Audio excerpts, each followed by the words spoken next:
Coco was a young girl living in a world filled with magic and witches, but unlike the old days of the 1800s, witches are actually honored and respected in this world because of the incredible miracles they are capable of performing, which is exactly why Coco dreams of becoming a witch one day. Coco was hanging clothes out on the line to dry one afternoon when she suddenly spots a flying Pegasus carriage coming down and landing close to the house. This is the very first time she has ever seen one touch down so nearby. So she dashes downstairs to ask her mother if she can head outside to get a closer look at it. However, as she swings the front door open, she accidentally crashes into a man who is standing right there on the other side. She quickly apologizes to him, but he tells her not to worry about it since it was partly his own fault for standing directly in front of a doorway in the first place. Coco then glances up and notices a group of women browsing through the store's collection of fabrics, and she figures they must be the ones who arrived in the carriage just a moment ago. She then turns her attention to the man, but he can already sense what she is about to ask, so he steps in and clarifies that he has nothing to do with their group. The women are thoroughly impressed by the variety of fabrics on display here because the selection is even better than what they typically find back at the castle town. Because of this, they plan to purchase a large amount all at once, which leaves Coco's mother extremely occupied. She asks Coco to pitch in and help for a bit, and Coco is more than willing to do so. But before getting to work, she walks over to her mom and asks whether she can go outside to check out the Pegasus carriage once she is finished helping. Her mom is not thrilled about the idea of Coco interfering with the Pegasus belonging to her customers, but since Coco is asking so politely, she agrees to allow it, though only once Coco has finished her share of the work. Coco is thrilled to hear this and hurries over to the man to take his order. She apologizes for making him wait and asks what he is looking for. So he tells her that he is after a smoky white cloth and that he has already written down the precise measurements he requires, so all Coco has to do is cut the fabric to size for him. Coco goes off to locate the shade of material the man described, and once she has it in hand, she marks out the measurements using chalk and gets to cutting. However, once she finishes, she notices the man watching her work with a look of deep fascination, which throws her off a little, but he is simply amazed by how precise and controlled Coco's movements were, and he tells her that craftsmanship of this level feels like magic to him. Even so, despite the fact that it was intended as a compliment, Coco refuses to take it as one, because magic is something far more extraordinary than anything she could ever produce with her plain and ordinary hands,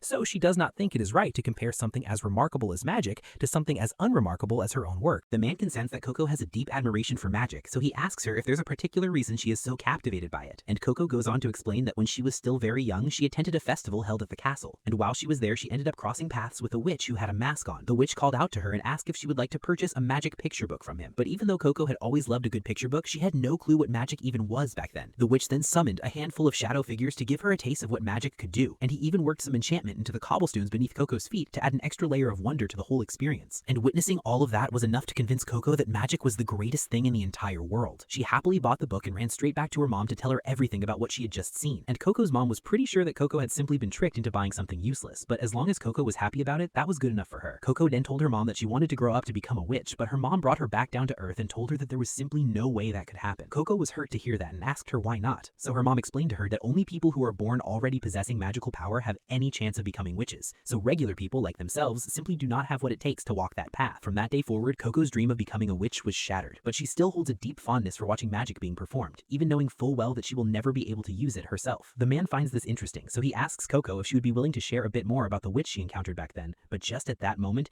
everyone hears a loud bang coming from the direction of the Pegasus carriage parked outside, so Coco immediately worries that something terrible has happened to it. She sprints outside to check on the situation, and sure enough, the Pegasus carriage has somehow been knocked over, and the ones behind it are none other than two of Coco's friends. They had spotted the carriage sitting outside and decided to come take a look at it, but while they were doing so, one of the boys knocked his head against the underside of the carriage, accidentally destroying the magic disc that was responsible for keeping it airborne. Coco's mother grabs hold of both boys and makes them go and apologize to the ladies for what they did, but the ladies are still deeply upset because without the carriage, they have no way of getting back home, and on top of that, the carriage was a gift from their father. Coco's mom is at a complete loss because there is no possible way she can cover the cost of a replacement, but just then, after taking a careful look at the carriage, the man steps forward and tells everyone that he believes he can repair it. The ladies are doubtful at first because this carriage was crafted by hand using flying magic from a witch, so the idea that some stranger off the street could fix it seems completely far-fetched to them, but that is when the man reveals his name to be Kaifri and confirms that he is in fact a witch himself. The ladies are absolutely overjoyed when they learn that Kaifri is a witch, and Coco is no exception, and they all thank him warmly for stepping in to help, though Kaifri does bring up one small issue. He mentions that he is not at ease performing magic out in the open for everyone to see, so he asks whether there's a more private space he could use instead, and Coco immediately jumps at the chance to offer him the use of the house's workshop. After all, this could very well be her one and only opportunity to watch a real witch cast a spell up close and in person. But that plan does not exactly work out the way she had hoped, because the moment Kaifri steps into the workshop, he turns around and tells Coco to stand guard outside and not allow a single person to enter under any circumstances.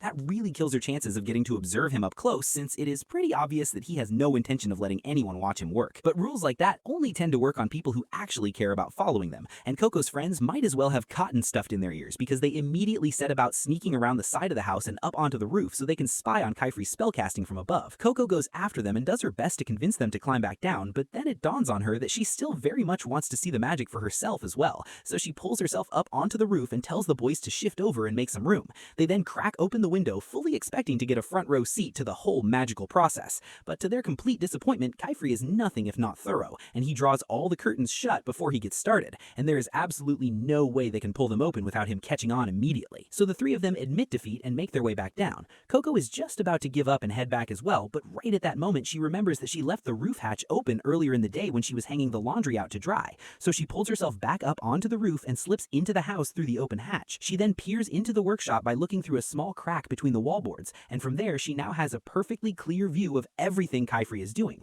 All this time she had assumed that spells were performed through spoken words or some kind of physical gesture, but from what she can observe, Kaifri is actually doing nothing more than drawing on the disc. That must mean that the stick she received along with the magic book all those years ago was never intended to be a wand at all, but was in fact a pen. And if all it truly takes to perform magic is learning how to draw the right patterns, then perhaps there is still a real chance for her to become a witch after all. Kaifri eventually wraps up his drawing and completes the spell, and the moment Coco realizes he's finished, she panics because if he walks outside and she is nowhere to be seen at her post by the door, he will immediately figure out that she was spying on him the entire time. Sure enough, Kaifri makes his way out to go check on Coco, but by the time he gets there, Coco has already managed to make it back to her spot, though she is absolutely filthy and completely out of breath from all the frantic running she had to do to get there in time. After that, Kaifri places the repaired magic disc back into the carriage so the noble ladies are able to take off without any trouble and make their way safely back home. And a little while later, Kaifri takes his leave as well, so Coco and her mother stand together and wave as he walks off into the distance. Coco's mom is honestly quite relieved by how things turned out, because given just how deeply Coco is in love with all things magical, she had been absolutely certain that Coco was going to announce that she wanted to go off with Kaifri, and she would not have had the faintest idea what to do with herself if Coco actually went through with leaving her behind. Coco wraps her arms around her mom and assures her that she does not need to stress over something like that, because she would never in a million years just up and leave her, and her mom is genuinely touched and relieved to hear her say that. So she proposes that they head back inside and get started on making dinner together. Coco and her mother share a warm and cozy meal that evening, and once the dishes are washed and everything is tidied up, Coco heads off in the direction of her bedroom, though she has absolutely no intention of actually falling asleep tonight. She sets her candle down on the nightstand beside her bed and pulls out the pen that came bundled with her magic picture book. Now that she understands it was always meant to be a pen and not a wand, she takes a closer look and realizes that one end has a cap on it, while the other end where the orb sits is actually a reservoir that holds the pen's ink. On top of that, all the illustrations and diagrams printed throughout the book must in fact be the very drawings required to cast spells. So Coco makes up her mind to start practicing by copying some of them down onto a blank sheet of paper. She spends a good few minutes carefully studying the various components that make up the very first spell, and then she begins methodically tracing it out onto a separate piece of paper, taking extra care to ensure that every single line she draws comes out clean and straight. She eventually gets through the first drawing and waits quietly for a moment to see whether anything happens as a result, but nothing changes and it remains a perfectly ordinary sheet of paper. Coco cannot figure out where she went wrong because as far as she can tell, it looks close enough to the drawing in the book to her. However, while she may have a steady hand when it comes to drawing straight lines, it is clear that she struggles considerably when it comes to drawing circles, because the circle she drew is nowhere near closed. Fortunately, just as she is on the verge of throwing in the towel entirely, a single drop of ink falls from the tip of the pen and lands right where it needs to, connecting the two open ends of the circle. And the very instant the circle is fully closed and complete, the page bursts to life right in front of her eyes, filling the entire room with a brilliant and vibrant display of fireworks. This is an enormous turning point for Coco, because the fact that she was genuinely able to activate a spell on her own means that the idea of her becoming a witch is not as impossible as she once believed. However, she knows she cannot breathe a word of this discovery to anyone, because Kaifri made it very clear that he did not want anyone watching while he cast his spell, so if he ever found out that she had been spying on him the whole time, there's a good chance he would be furious with her. For the time being, Coco resolves to keep on practicing with more magic circles on her own, and out in the forest not too far away,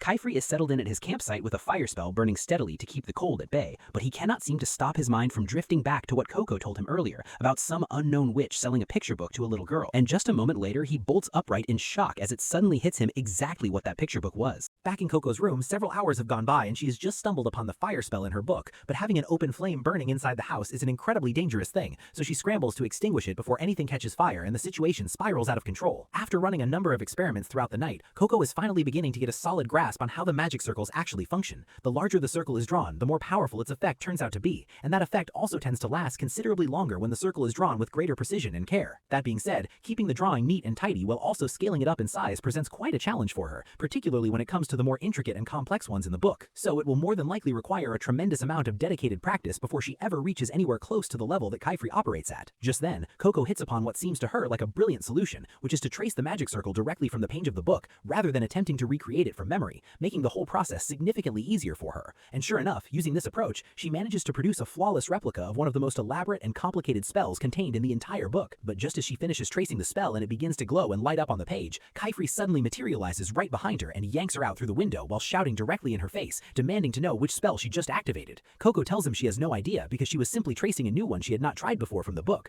but as the two of them look back toward the house, they watch in disbelief as it is gradually being swallowed up and encased in a thick and rapidly spreading layer of crystals. Coco's mother had been woken up by all the noise and chaos and had come outside to find out what on earth was going on, but she was unable to spot the crystals creeping up behind her in time to react, and before she had any chance to get out of the way, her foot made contact with the spreadal crystal surface, and just like that, Coco's mother is completely trapped. Coco stands there in absolute horror as the spell she unknowingly triggered wraps itself around her mother and consumes her entirely, and she desperately fights to break free and get down there to help her, but Kaifri holds her firmly in place and tells her that there is nothing she can do because that was a forbidden spell, and once it has been cast, there is no simple way to undo it. Before Kaifri can even finish getting his words out, Coco drives her foot into him hard enough to break free from his hold and sends herself plummeting downward in a free fall toward the ground below. So Kaifri launches himself downward after her to catch her and soften her landing before she ends up seriously hurt. Once Coco was back on solid ground, she makes a desperate attempt to reach her mother, but her mother's entire body has already been completely sealed inside the crystal, and the spell continues to spread outward in every direction, so if she stays anywhere near it, she risks being consumed by it as well.